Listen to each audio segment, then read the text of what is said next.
Hoy tenemos el gusto de conversar con una gran amiga de muchísimos años, desde que Vicky y yo llegamos a Estados Unidos, la conocemos, Mercy McCall de Orlando, que es toda una presencia cubana en esta comunidad de la Florida Central, ya sea la Cámara de Comercio, el mundo de los negocios.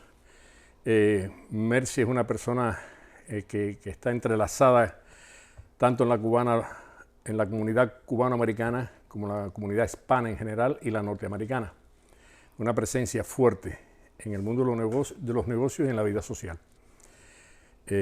Así que queremos hablar de su vida y aquí está Mercy McCall.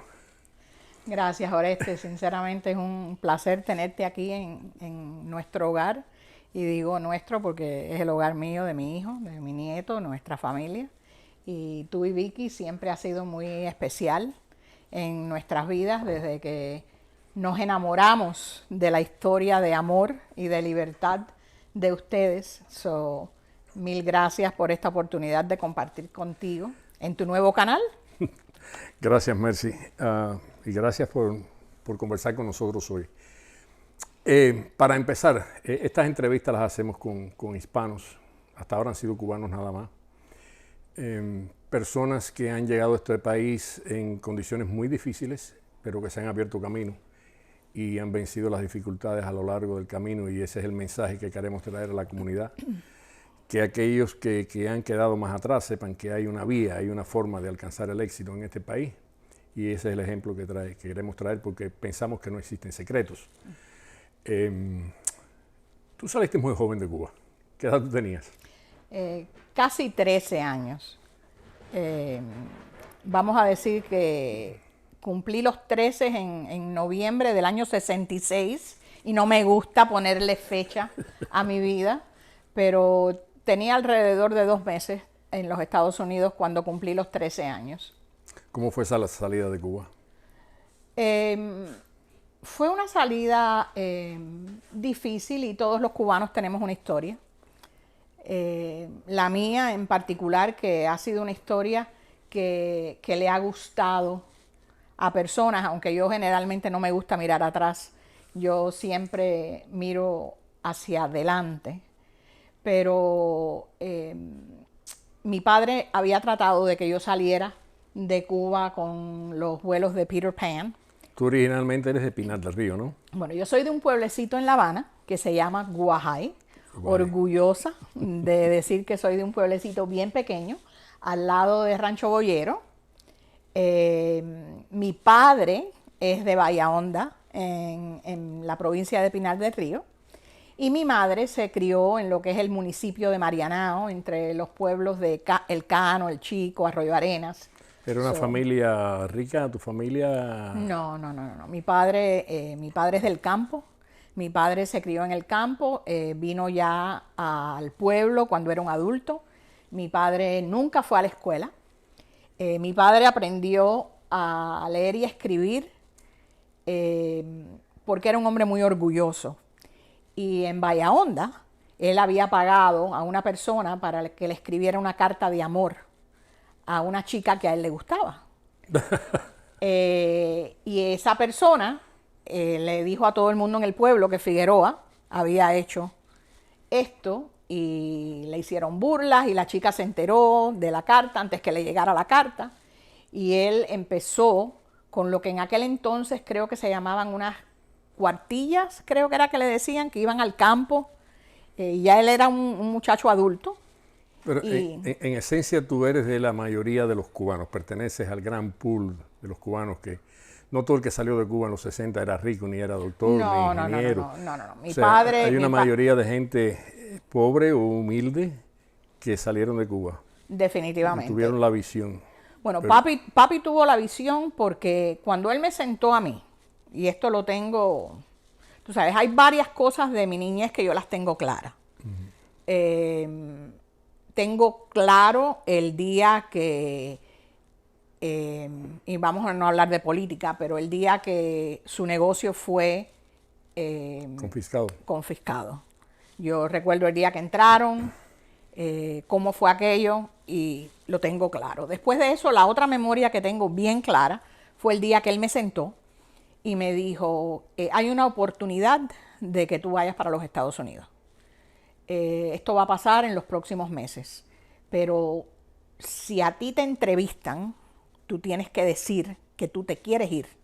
Porque mi papá tenía un hijo de su primer matrimonio, que ya era un adulto, y ese muchacho, la familia de la esposa, lo habían reclamado. Y en esa reclamación había un puesto extra. Y me incluyeron a mí en ese núcleo familiar.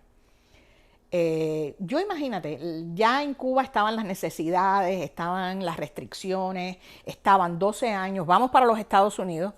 Y lo que papi sí me dijo ese día fue, estaba planeado que tú fueras a estudiar a los Estados Unidos de todas maneras.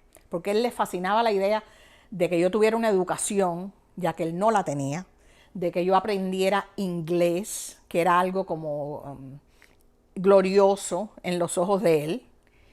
Y él me dijo, te vas, esto no puede durar mucho más y si esto no se arregla, yo te prometo que yo voy. Entonces tú saliste en lo que se llamarían el grupo de jóvenes o niños Peter Pan. Después de los Peter Pan. Peter Ya habían cerrado esos vuelos y el plan era que yo viniera con esos niños, pero los vuelos los cerraron y no me pudieron incluir. ¿Y quién te encontró aquí? O sea, cuando llegaste, ¿a quién te Yo vine con ese hijo de mi papá. Con él. Ajá, y fuimos a Nueva York. Eran lo que en ese momento se estaban llamando los Freedom Flights, que fue después de Camarioca. ¿Tenías parientes esperándote? Familia de la Por la esposa otra parte. de mi hermano. Entonces viviste en Nueva York a esa edad. A esa edad en Nueva York. ¿Cómo fue la escuela? Oh ¿Fuiste para la escuela?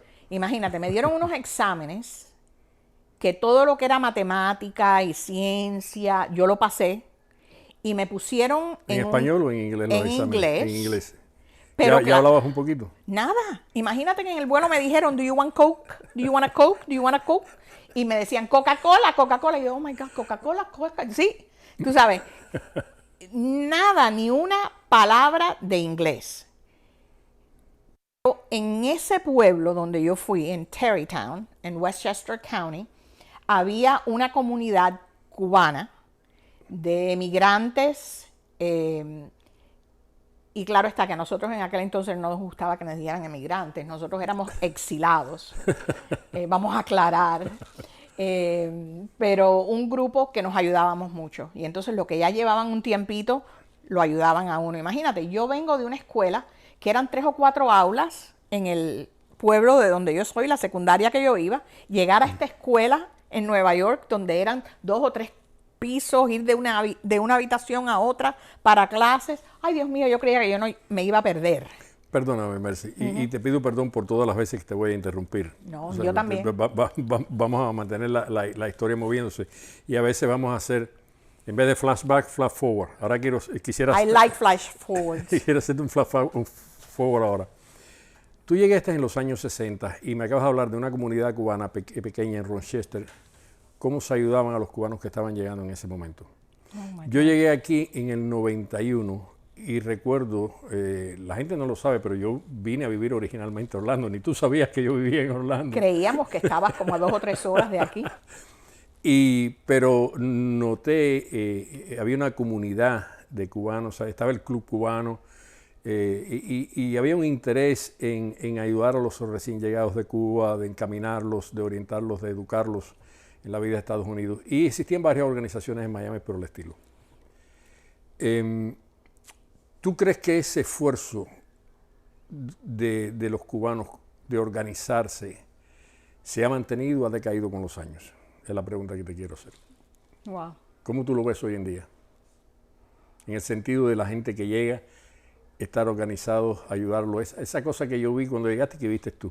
Y que lo vi yo tan tarde como el 91. Yo creo que son tiempos bien diferentes. Desafortunadamente, con los años se va perdiendo ese ahínco de mejorar, de querer ser como el mercado general. Nosotros cuando llegamos no teníamos opciones, no podíamos regresar. y tuvimos que crear nuestro propio grupo de ayuda. Tú sabes, si tú te pones a pensar que en el año 68, 69, en Terrytown, en este pueblecito en Westchester County, había un club cubano. Un club cubano con un salón donde se hacían bodas, donde se celebraban quinceañeros, donde las personas iban a jugar dominó por las noches. La razón que nos mudamos a ese pueblo fue porque ahí estaban las factorías grandes, ahí estaba la planta de General Motors, donde las personas podían ir a trabajar y no había que hablar inglés. Entonces uno entraba al otro y entraba al otro. Y así fue que nosotros llegamos a Terrytown. Con los años yo creo que hemos visto diferentes, en inglés se dicen waves, diferentes olas de el exilio y entonces de la emigración cubana. Porque ya el cubano que está llegando aquí muchas veces llega con residencia, puede entrar y salir del país. Y de nuevo, yo creo que la diferencia fue que nosotros no podíamos regresar y que no habían en sí ayudas públicas. Nos teníamos que ayudar nosotros mismos. Cuando un cubano, yo me recuerdo que mi papá siempre tenía un billetico doblado, o de $20 o de $50, según estuviera su situación económica. Acabas de decir algo revelador. Y cuando llegaba el próximo cubano, a ese cubano se le ayudaba. Porque yo tenía la impresión de que había cierto cansancio, agotamiento en este sentido de comunidad, de los cubanos como comunidad. Pero tú acabas de mencionar algo que es importante. Antes no había ayuda, solamente nos teníamos a nosotros. Hoy la mayoría del que llega tiene parientes ya en Estados Unidos. Muchos vienen por razones netamente económicas. O sea, tienen el apoyo de los parientes, las motivaciones son, no en todos, pero en muchos son diferentes. Y en tercer lugar, existen muchísimos programas del gobierno de los Estados Unidos que concede ayuda a esas personas, tanto para estudiar como económica. Pero bueno, volviendo atrás a la historia. Eso aclara una duda que tenía. Pero volviendo atrás a la historia. Y dije Manchester, que fue un error. Manchester está en Inglaterra. Westchester. En Terry, ¿no? Terrytown. Terrytown. Uh-huh. Allí fuiste a la escuela, te dieron el examen. Ok, ahí empecé en el 9º grado. Yo salí de Cuba en el 8º grado y empecé en el 9º grado. Por eso me gradué de high school con 16 años. Wow. Entonces, en ese periodo de tiempo, que prefiero no entrar en mucho detalle, porque no fueron años demasiado positivos en la vida de un teenager. Imagínate, si hoy en día los teenagers son rebeldes o tienen sus opiniones, imagínate una muchachita que llega sin sus padres, que tiene que mentir y empezar a trabajar, que cierran los vuelos de la libertad en Cuba y tuvimos que empezar a ver cómo sacábamos a mami y a papi de Cuba.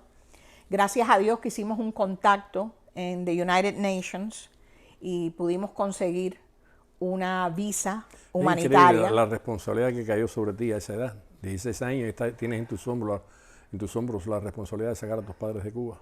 Y salieron y conseguimos una visa Cuba, México. Y en México los mantuvimos por 6 meses. Porque tú sabes, se habla de la inmigración y se habla de las cuotas y los mismos problemas han estado ahí siempre. Mami y papi llegaron a una casa de huéspedes donde después hasta trabajaban en la cocina un poquito porque eso era lo que ellos tenían en Cuba, un restaurante. Y nosotros de Nueva York le mandábamos dinero para ayudarlos porque papi nunca quiso entrar en los Estados Unidos ilegal. Él dijo... Eso se llama integridad. He esperado estos años, bueno, tú sabes, es la integridad del guajiro cubano, ¿okay? Que eso nace, eso lo vi en mis tíos, lo veo cuando voy y regreso a Cuba y me reúno, lo vi con amistades de papi aquí, ese guajiro cubano, ese es único. Y si a mí me dan la oportunidad de volver a nacer, vuelvo a nacer en Cuba, ¿okay? A pesar de todo. Le conseguimos a mami y a papi una visa humanitaria que los otros días encontré una carta por ahí que yo había escrito, después te la enseño un día, pidiendo ayuda porque yo quería reunirme con mis padres de nuevo. Y nada, después de 6 meses en México, vivieron en México, estaban allí cuando las Olimpiadas de 1968. Ellos estaban en México, fueron algunos de los juegos, etcétera, porque los invitaron, no sé cómo, pero los invitaron. Y llegaron a Nueva York. Saca la cuenta, llegaron en el 69, mi papá nació en el 11, un guajiro cubano sin educación, de Nueva York, con 60 años en Nueva York. Se encontraron una teenager independiente, rebelde, graduándose de high school a los 16 años. Y creo que hoy miro atrás y como padre posiblemente los hice llorar lágrimas de sangre en ese momento. Gracias a Dios que tuve la oportunidad de arreglarlo en el transcurso de los años. Pero sí, ellos vivieron en Nueva York. Ellos llegaron en el 69. Yo me casé con el padre de mi hijo John Raymond en el 70. Un año después que ellos llegaron. Que está aquí hoy con nosotros, lo que no está en cámara, pero está aquí. Mi hijo nació en el 71 y antes de que John Raymond naciera, en esos meses ellos se mudaron a Orlando. Papi había ahorrado un poquito de dinero, vivíamos en un pequeño efficiency. Él trabajaba en las factorías, me imagino, ¿no? Entonces... No, él trabajó, y esto es parte de la historia, qué bueno que mencionaste eso, él trabajó en un resort que se llamaba, o que se llama, el Tarrytown House. En aquel entonces era como, yo nunca lo visité en aquel entonces, pero yo creo que era como un lugar de conferencias, un parte hotel. Y con los años, una amiga nuestra, Bertica Cabrera, su hijo, tu gran amiga, mi gran amiga, su hijo se casa. Y cuando ella me dice dónde va a ser la recepción, porque su hijo se casó con una muchacha italiana de Nueva York, y me dice, no, y la recepción va a ser en el Tarrytown House. Le digo, yo no sé si yo voy a ser invitada, pero yo te digo que ya yo me invité, porque yo tengo que regresar a quedarme ahí. Y así lo hice. Y da la casualidad que el día segundo que yo llegué, yo oí unas muchachas hablando, abro la puerta y eran las muchachas de housekeeping. Y claro, el acento nuestro es único. Y le digo, ¿y tú eres cubana? Sí, ¿no? Mira, no, mi padre trabajó aquí hace 40 años, 45 años, no sé cuántos años. Y yo fui y busqué un dinerito y le di, mira, esto es en memoria de mi padre. Qué lindo. Bueno, ese eres tú. Eso cerró ese capítulo. Papi viene para la Florida. Se montan en el carro. Primero que tú. Primero que yo. Y llegan a Miami. Ese era el sueño de todos los cubanos en el exilio, ir a Miami, ¿no? Y entonces Alfredito Collazo, un amigo de nosotros, de nuestro pueblo, que era negociante en Miami, él llegó y le dijo, no, venimos para acá a ver que tú nos puedes ayudar. Y él le dijo, mira, Figueroa, móntate en ese carro y sube para Orlando. Disney acaba de abrir en Orlando. Y personas como tú y como Lala pueden conseguir ahí trabajo sin problema de ninguna especie. Año 71, 72. En el año 70, a principios del 70.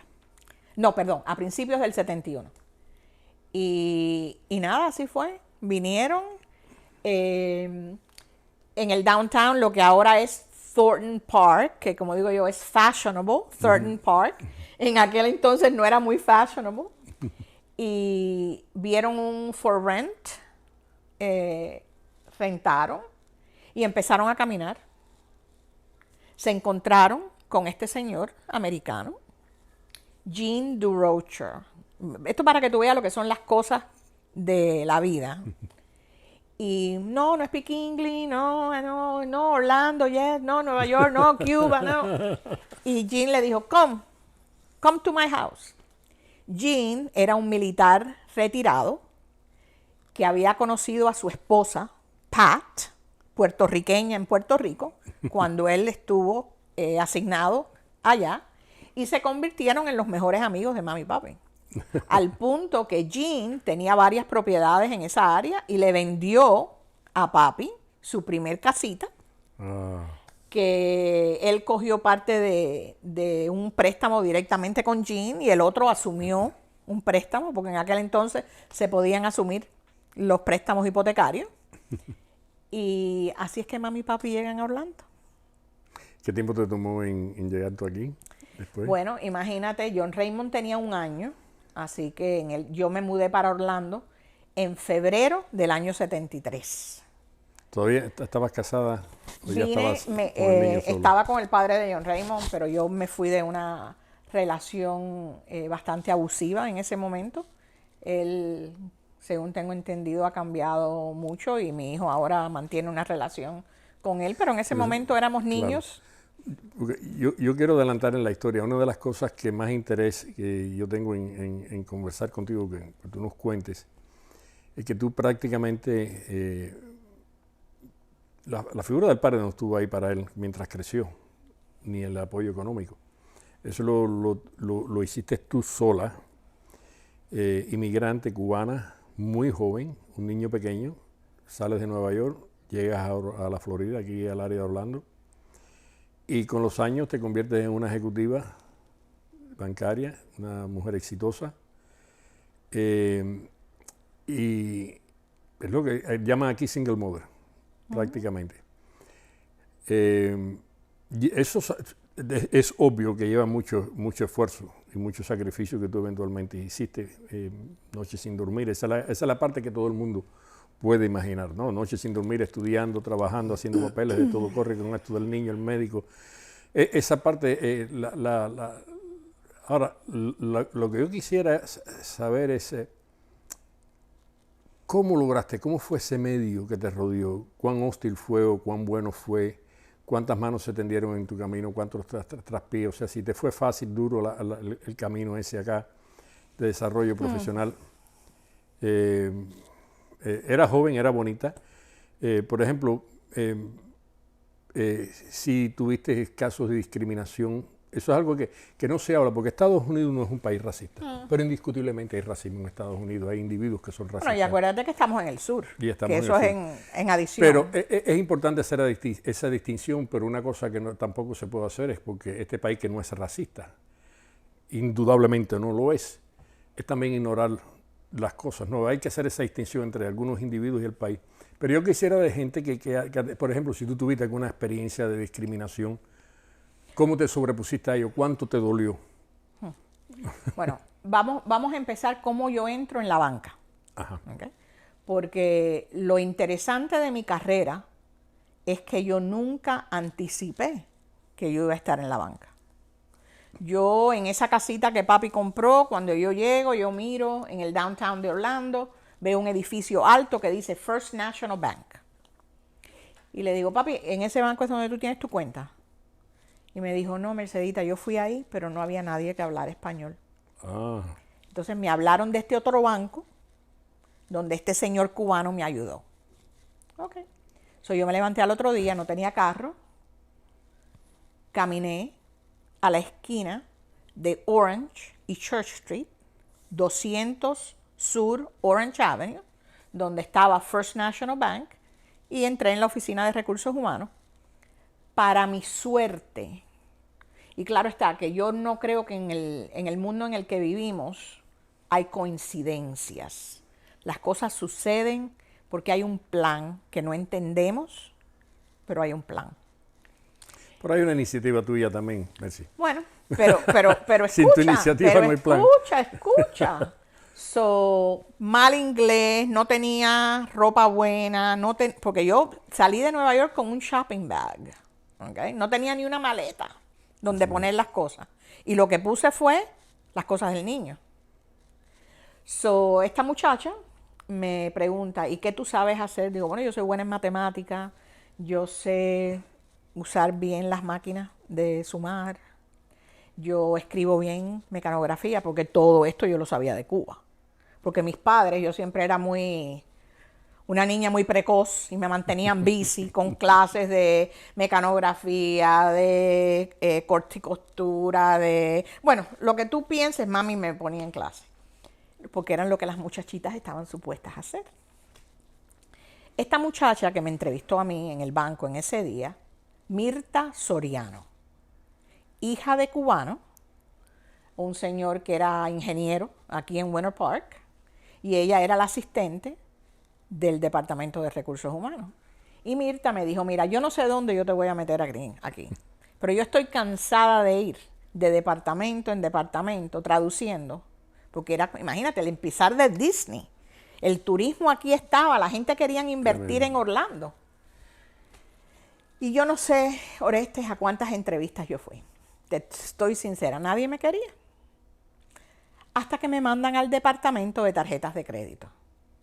En ese departamento fui a 2 o 3 entrevistas y esta señora me dice, mis suegros viven conmigo. Todo esto en inglés, claro está. Con mi broken English. Mis suegros viven conmigo y si yo necesito que tú me ayudes con mis suegros a traducirle con un médico o algo, ¿tú estarías dispuesta? Porque mi esposo es cubano. Ahora piensa, el año 73, las 2 personas que me ayudan a mí a entrar en la banca, cubanas. ¿Tú crees que yo no voy a ayudar a cubanos cuando vengan? ¿Okay? Que si he experimentado discriminación, me tomó mucho tiempo subir a supervisión. Recuerdo claramente, en aquel entonces cuando te daban tu review anual, una de las preguntas en el formulario era ¿dónde tú te ves en los próximos 5 años? Y yo recuerdo poner que yo, como habían tantas personas que venían a Orlando, extranjeras, yo me veía en la oficina del downtown ayudando, como en customer service o algo así. Y aquel señor, que no voy a decir el nombre porque no sé si está vivo o no está vivo, pero yo creo que él me dio el fueguito que yo necesitaba, porque me dijo, mira, las metas deben de ayudarlo a uno a empujarse a uno mismo, pero las metas deben ser realistas.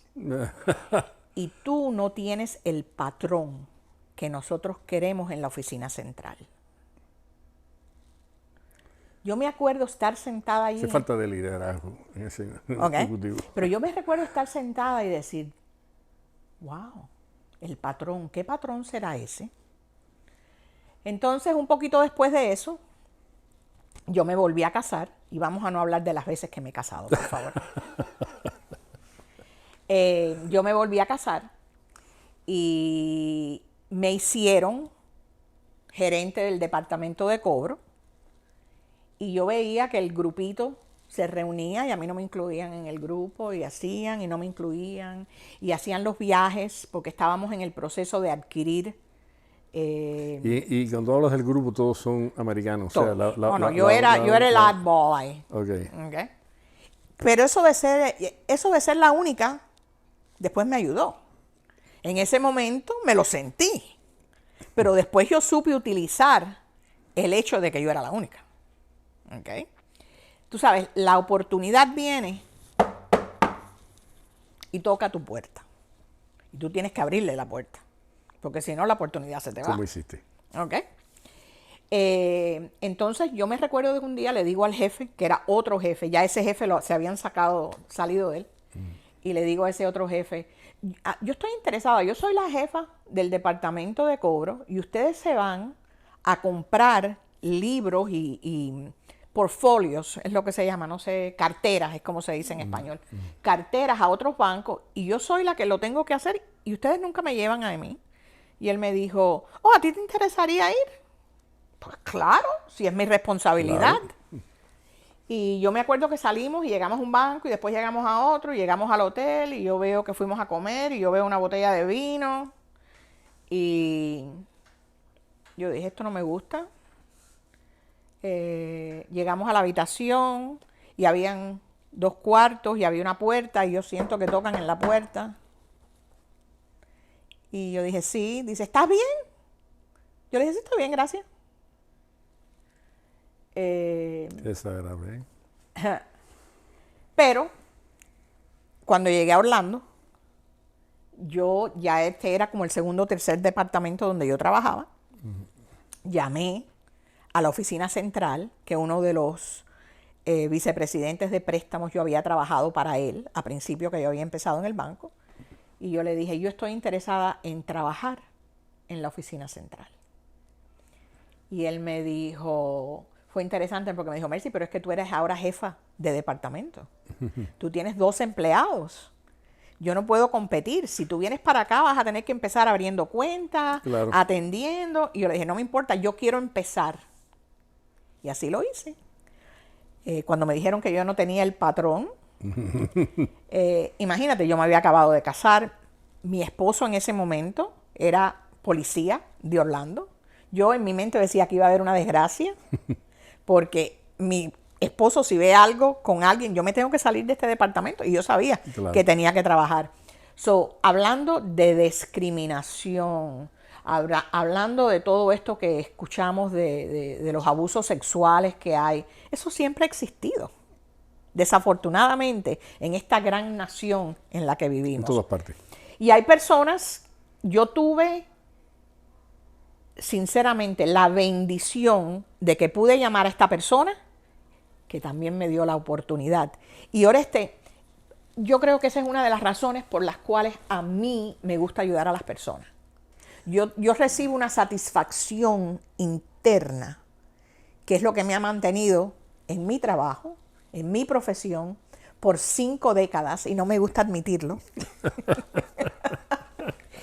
Pero, tú sabes, yo, por ejemplo, puedo ayudar a alguien internamente. En el equipo, a mí me gusta trabajar en equipo. Yo puedo ayudar.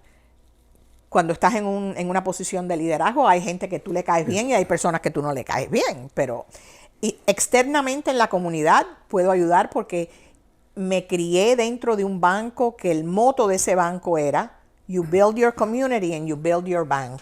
Que si tú haces que tu comunidad crezca, tu banco va a crecer. ¿Okay? Y puedo ayudar a clientes. Es cierto, Mercy, la suerte juega un rol, pero no todo el rol. El hecho de que primero encontraras a esas 2 mujeres que tenían alguna conexión cubana para que te escucharan y te abrieran la primera puerta al banco, y después el ejecutivo en la oficina central que te dijo, está bien. Ellos estaban ahí, tenían la disposición de ayudarte, pero tú moviste los cerrojos para abrir esas puertas. Y cuando tú llamaste a ese hombre de la oficina central, si tú no hubieras tenido una reputación de trabajo fuerte, él no te hubiera querido ahí. Bueno, yo tenía la necesidad de trabajar, porque empecé a trabajar con un salario mínimo, con un niño, cuando llegué a este pueblo. Mis padres trabajaban, tú sabes. Bueno, yo no sé cuánto duró eso, porque yo desde que te conozco manejas Mercedes-Benz. Y hace ya 32 años. Tú podrás creer que mi primer Mercedes se lo compré a un cliente, ¿ok? Cuando John Raymond se fue para el ejército, ¿ok? John Raymond se unió al ejército y yo dije, bueno, ya no tengo que pagar college, ya no tengo. Y este cliente estaba entrando en la oficina comprándose un Mercedes nuevo y le dije, ¿qué va a hacer con el Mercedes que usted tiene? Y se lo voy a vender. Digo, ay, no, véndamelo a mí. La verdad que tú los compras por el nombre.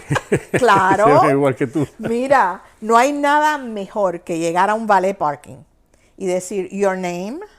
Cuando te preguntan, your name, yo le digo, Mercedes. Dice, no, el carro no, usted. Digo, yo soy Mercedes. Mercy, hoy día ya eres abuela. Qué ¿verdad? divinidad. Tienes una nieta que acaba de graduarse, ¿verdad? Acabas de ir a la fiesta.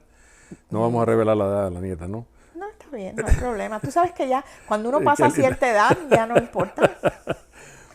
Y tienes 2 más chiquiticos. No, uno. Uno más. Uno, Bueno, sí, lo que vimos por aquí. favor, no me asustes. Bueno, tiene una familia muy bonita. John Raymond lo conozco desde que te conozco a ti, lo vi crecer.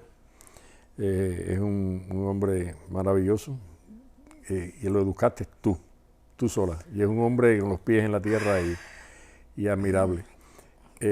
No vamos a hablar de su trabajo y esas cosas, pero tiene mucha responsabilidad lo que él hace. Pero mucha fíjate, disculpa que te interrumpa. Yo le di frente a la situación y creé, I created un village que me ayudó a criar a John Raymond. Tú sabes, papi al principio no estaba muy feliz porque él siempre pensó que yo debía estar con el padre de John Raymond. Pero yo tuve la bendición de tener amigos, amigas que me ayudaron, porque no es fácil criar un hijo solo. Olvídate de lo monetario. Es un varón en un mundo completamente diferente y una madre que trabajaba fuera de la casa. Tú sabes, eran muchos los poquitos. Tengo que decir que vivo orgullosa de haberle podido probar a mis padres que sí se puede, que lo criamos, que él fue un muchacho que gracias a Dios nunca nos dio problemas. Fue rebelde, pero nunca nos dio problemas. Él, aunque no habla el español muy bien, que digamos, es muy cubano en su cultura, vive orgulloso. Como le gusta la carne de puerco. Oh, ¿tú viste? Él vive, su abuelo para él es lo más grande y él ha podido, después de adulto, mantener una relación con su papá, lo cual yo me siento satisfecha porque su papá, después de nuestro divorcio, se casó y tuvo 2 hijos. John Raymond puede tener un hermano y una hermana, claro, con la cual él mantiene una relación muy bonita. Y claro, cuando yo falte, yo sé que él va a tener un claro, núcleo familiar, que siempre la familia es la familia. Muy importante. Yo te pregunto eso, Mercy, quería que tú comentaras de eso, porque a mí desde poco antes de salir de Cuba, que crecí con tantos cuentos de héroes y eso, a mí los héroes me aborrecen. De verdad. Y los Rambos y a veces cuando la gente me dice que tú eres un héroe cubano, a mí eso no Pero tú lo eres. No, a mí eso no me lisonja para nada. Y realmente por educación yo sonrío, doy las gracias, pero ni me siento así y ni me gusta que me llamen así. Los únicos héroes reales, de verdad, reales, son los héroes de cada día. Y si hay un héroe de cada día, son las mujeres y especialmente las madres. Y dentro de las madres, porque es un trabajo de 24 horas al día, 7 días a la semana, y hay padres tan capaces como las madres. Pero las madres son insustituibles, son únicas. Y ser madre soltera, con un hijo, siendo el centro de la familia, porque tus padres dependían de ti prácticamente, no tú de ellos. En un país extraño, nuevo, una cultura diferente, y lograr lo que tú has logrado, sin perder a tu hijo, logrando que tu hija sea la tremenda persona que con los valores que tiene, tú sabes, el individuo, el hombre que es, de integridad que es extraordinario y es admirable. Por eso sobre todo es que esta entrevista y esta historia que yo quería que tú contaras. Muchas cosas se quedan ahí que no se sabe. Vamos a dejarlo. ¿Cómo es? No abras esa gaveta, por favor. No abras esa gaveta. Pero yo tengo unas preguntas que te voy a hacer además, Mercy. O sea, sabemos que llegaste aquí, que eres una mujer exitosa. ¿Tienes planes de retiro algún día? Tú sabes que yo creía que me iba a retirar. Pues tú has recorrido medio mundo ya. Hace unos años andabas por allá con los leones y los elefantes en África. Ay, ese viaje me encantó. Sí, pasaste un calor tremendo, ¿no? Sí, pero ese viaje, ver cómo esa cultura vive y ver el rol de la mujer en esa cultura. Yo me alegro mucho de no haber nacido en África, déjame decirte. Fue un viaje bien interesante. Mira, yo debía estar ya retirada. Esa es una realidad. Tengo la edad para retirarme. Tengo la edad para ya estar fully vested, como hablan de Social Security. Pero yo disfruto mucho lo que hago y me siento que todavía estoy contribuyendo. Estoy contribuyendo a un banco que estamos empezando ahora. Okay, un banco donde Lo que más te gusta a ti es empezar. Es un banco donde una mujer es la CEO, imagínate. Yo nunca pensé que yo iba a ver una mujer y yo poder trabajar para esa mujer. Yo me siento que yo estoy ayudando, poniendo mi granito de arena, pero estoy ayudando a una mujer ¿okay? Llegar a donde pocas mujeres llegan. Entonces, me siento que estoy contribuyendo y digo, ¿qué voy a hacer aquí en la casa? No, pasear. No, es que tú tienes tu esposa y tú puedes viajar con tu esposa. Eso de viajar solo, tú sabes, yo ahora, bueno, déjame decirte que me voy para Italia el mes que viene, pero me voy con una amiga. Y yo me gusta viajar, pero no es lo mismo cuando uno tiene un acompañante, ¿verdad? Cuando es un familiar, como ahora mismo yo estaba hablando con John Raymond de irnos a la República Dominicana, que lo hacíamos mucho hace años cuando mami estaba viva, a mami le gustaba mucho ir a Santo Domingo. Pero mientras que yo pueda mentalmente, emocionalmente y físicamente aportar algo, yo no creo que me vaya a quedar en la casa. Vamos a ver, quién sabe. Otra pregunta, Mercy. Has mencionado varias veces que ayudas a la gente y te conocemos entonces, siempre pareces un pulpo, tú sabes, los tentáculos tuyos se expanden por la ciudad y más allá, ayudando gente y echándoles para adelante. La pregunta tiene que ver con esto. ¿Qué tú le dirías? Esto es una manera de ayudar a distancia. ¿Qué tú le dirías a las madres solteras, especialmente las que han emigrado a Estados Unidos, que tienen uno o más hijos, no tienen la presencia del padre en la casa, que están solas y tienen que llevar al niño a la escuela, tienen que trabajar, a veces trabajar en un hotel limpiando las habitaciones o en un restaurante limpiando pisos, sirviendo mesas? O sea, son trabajos manuales de poco pagados, lo que sea, lleva poco tiempo aquí, no habla el inglés aún. Tiene 2 o 3 trabajos, trabaja 12, 16 horas diarias, tú sabes, apenas tiene tiempo para los niños. Cree que el mundo se les va a acabar. ¿Qué consejo, qué tú podrías decirle a ellas? ¿Qué camino deben seguir? ¿De qué manera tú puedes darle ánimo? Bueno, yo creo que la educación es extremadamente importante y hay diferentes programas, diferentes organizaciones que ayudan con estudios, porque hay que aprender inglés. Tú sabes, para mejorarnos en este país tenemos que hablar inglés. Tenemos que encontrar algún tipo, y tiene que ser algo que nos guste. Porque yo digo que una carrera me escogió a mí, pero resultó que me gustó esa carrera. ¿Okay? No puede ser un trabajo que no nos guste, porque la vida es demasiado corta para pasarnos 8 horas, 10 horas al día haciendo algo que no nos gusta. Prepararse es sacrificio, no hay duda. Son muchas noches, lo hicimos, lo hemos hecho y hay personas que lo continúan haciendo. Pero prepararse, yo te puedo decir que yo trabajo con una mujer que ella es la jefa de la banca comercial en el banco donde yo estoy. Y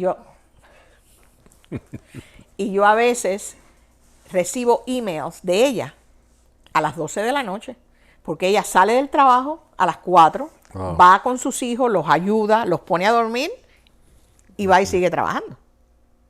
¿Okay? Ella hoy, ese es mi perrito, que es quien me acompaña ahora. Es que ella quiere salir aquí en la cámara. Ven acá, Mía, ven.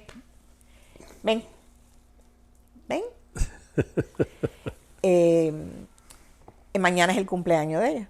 Entonces ella me dijo hoy, Mercy, esta noche no cuentes conmigo para nada porque yo me voy a estar con los muchachos a celebrar mi cumpleaños esta noche porque mañana tiene que ir a Vero Beach. Tenemos una sucursal en Vero Beach.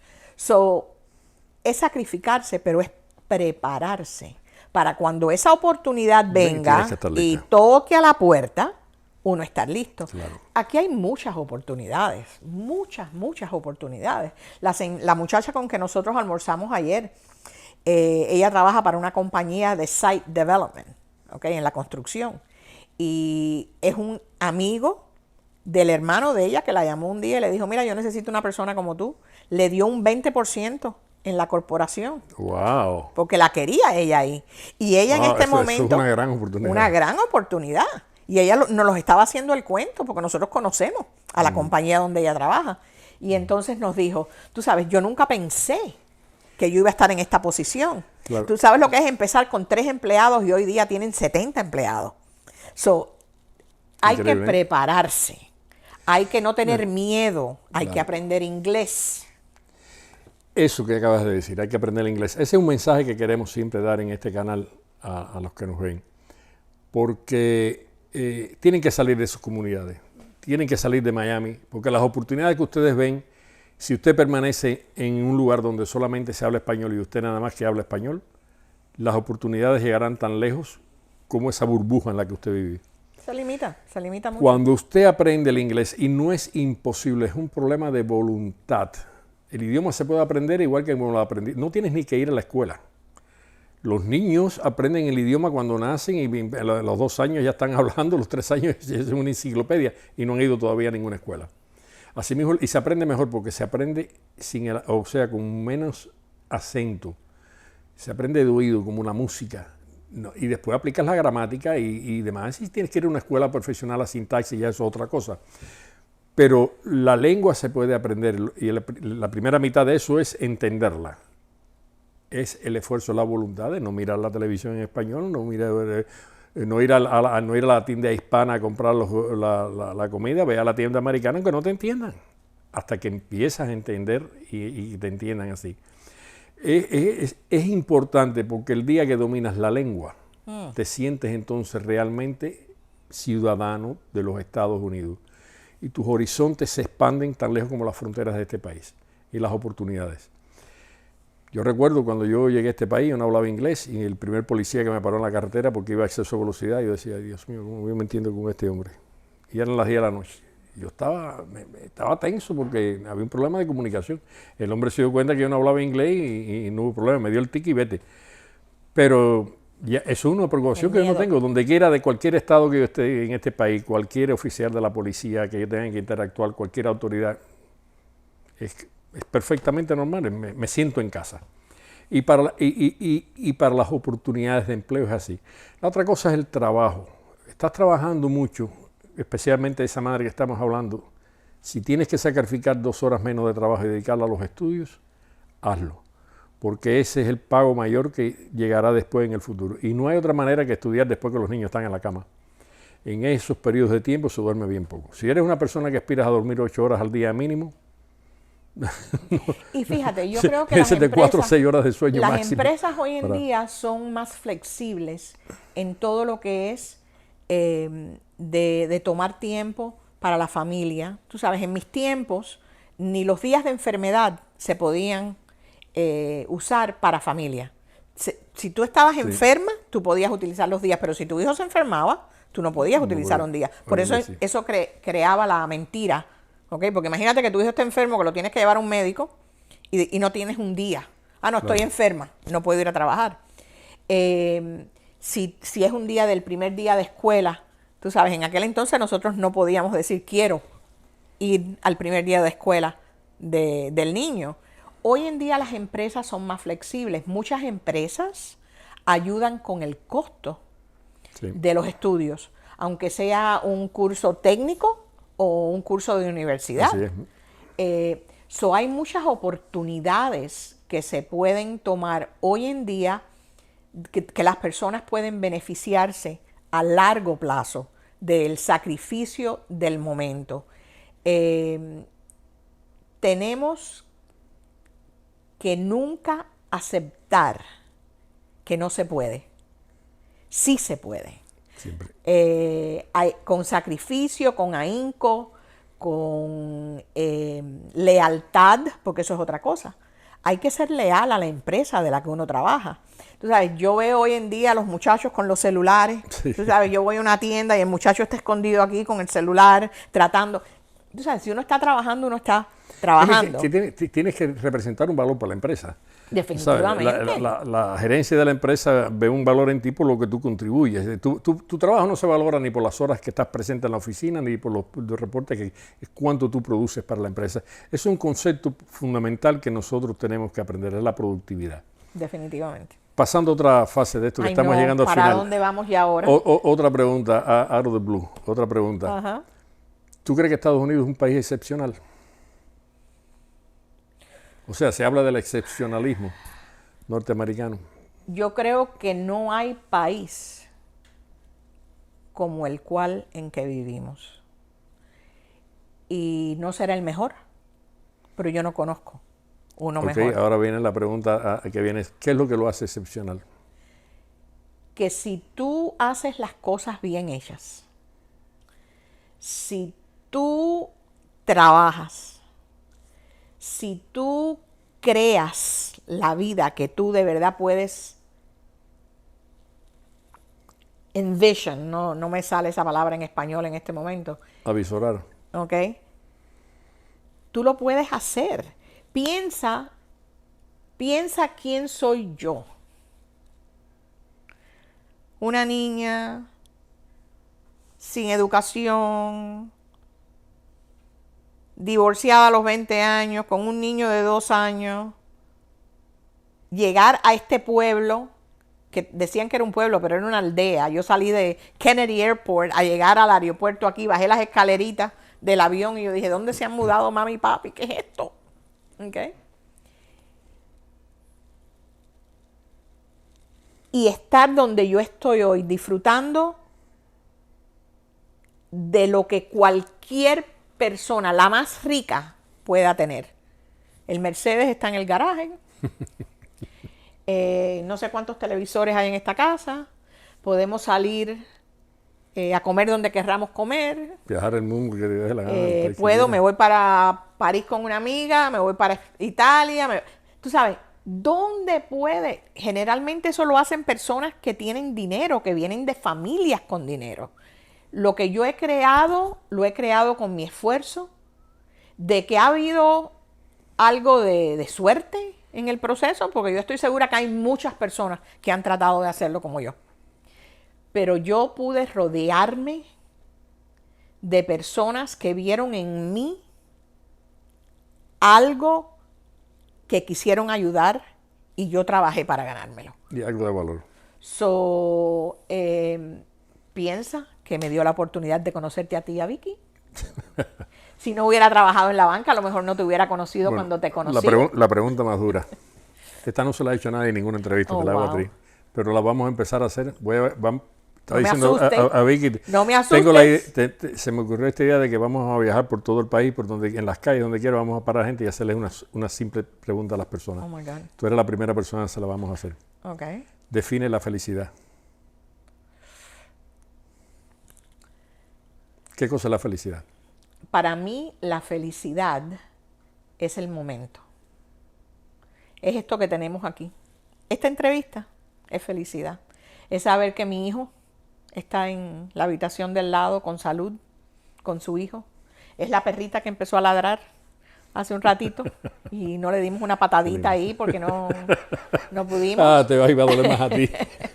Pero eso es felicidad. Felicidad es poder escoger. Felicidad es tener libertad. Felicidad es vivir el momento a plenitud. Eso es felicidad. Gracias, Mercy. ¿Ya se acabó esto, gracias a Dios? No, falta algo más. No me recordaste. Para mí la frase más grande que se ha dicho con relación a la felicidad la dijo Ingrid Bergman, que dijo que la felicidad era buena salud y mala memoria. Qué rico. Pero tienes razón. Bueno, todas estas conversaciones terminan siempre con una manera, y es que tú tienes derecho a hacerme una pregunta. No tienes que hacerla. Yo te agradezco si no me haces ninguna, pero si me la haces, te la respondo. Y esa es la... Bueno, yo creo que si la primera pregunta de qué es para mí la felicidad, yo creo que debemos de hacerte a ti la misma pregunta. ¿Qué cosa es para mí ¿Qué la es para felicidad? ti la felicidad?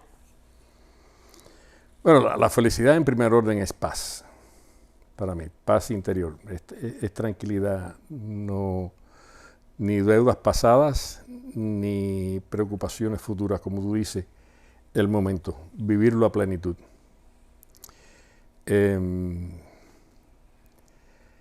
La felicidad es libertad. Sin la libertad del movimiento, de pensamiento y de expresión es imposible ser feliz. Pero es una pregunta difícil, por eso yo se la quiero hacer a la gente también, ¿no? Lo que sí sé con certeza son las cosas que son enemigas de la felicidad. Si hay quien se siente infeliz en algún momento, lo primero que tiene que pensar es los bagajes o las cosas que le impiden la felicidad. Se puede ser feliz soltero, se puede ser feliz casado, se puede ser feliz sin hijos o con hijos, se puede ser feliz siendo ejecutivo de una empresa o un trabajador de la construcción. El estatus social y filial no tiene un impacto en la felicidad individual, en mi opinión. Porque hay personas que dicen, bueno, si tengo 10 hijos soy más feliz que el que tiene uno o el que no tiene ninguno. No lo creo así. La libertad es fundamental y vivir con integridad y transparencia es importante. Si vives en la mentira, llevas secretos que son un peso demasiado grande. Pero los enemigos fundamentales de la felicidad, si alguien se siente infeliz, que se revise, son en primer lugar, pienso yo, la envidia, la falta de generosidad, la falta de empatía hacia otros, porque no hay nada que haga más feliz que, como tú dices, que ayudar a otra persona. Hacer feliz a alguien. Cuando haces feliz a alguien, te da un regocijo especial, duradero, eterno. Alguien te hace algo, un mal a ti y se olvida rápido. El corazón, la mente humana tiende a olvidarlo, a menos que sea una persona rencorosa, especialmente llena de rencor. Pero cuando tú haces un bien a alguien, cuando tú haces feliz a una persona, eso se va contigo hasta la muerte. Y lo recuerdas 10, 20, 30, 40 años después y sientes ese regocijo especial. Eso es fundamental en la felicidad. Entonces la envidia es una cosa que mata la felicidad, indudablemente, porque no te permite enfocarte en tu vida, está en la de los demás. Esa es mi opinión general. Excelente. Y ya para cerrar, por último, vamos a dar las gracias al asesor técnico que permanece en silencio detrás de las cámaras, que es el amor de mi vida. Gracias. Vicky. Gracias, Maxi. Gracias a ustedes por venir. My goodness.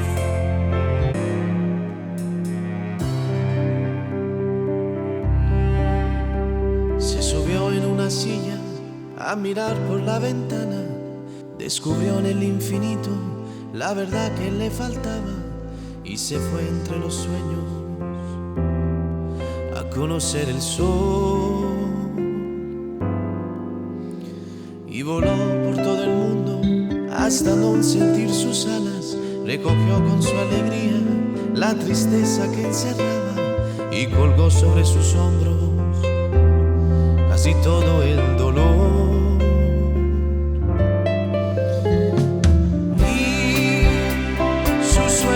Se hizo eterno y su corazón perdón y sus manos son espejos y su pena la ilusión.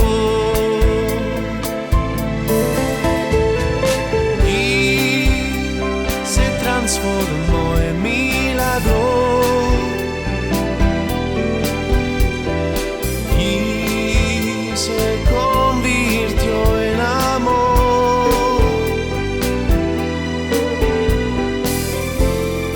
Cada minuto de un sueño,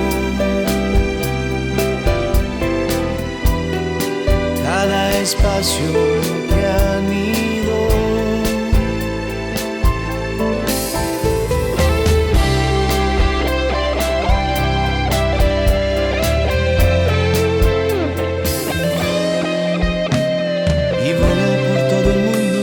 Hasta no sentir sus alas, recogió con su alegría la tristeza que encerraba y colgó sobre sus hombros casi todo el dolor. Y su sueño se hizo eterno.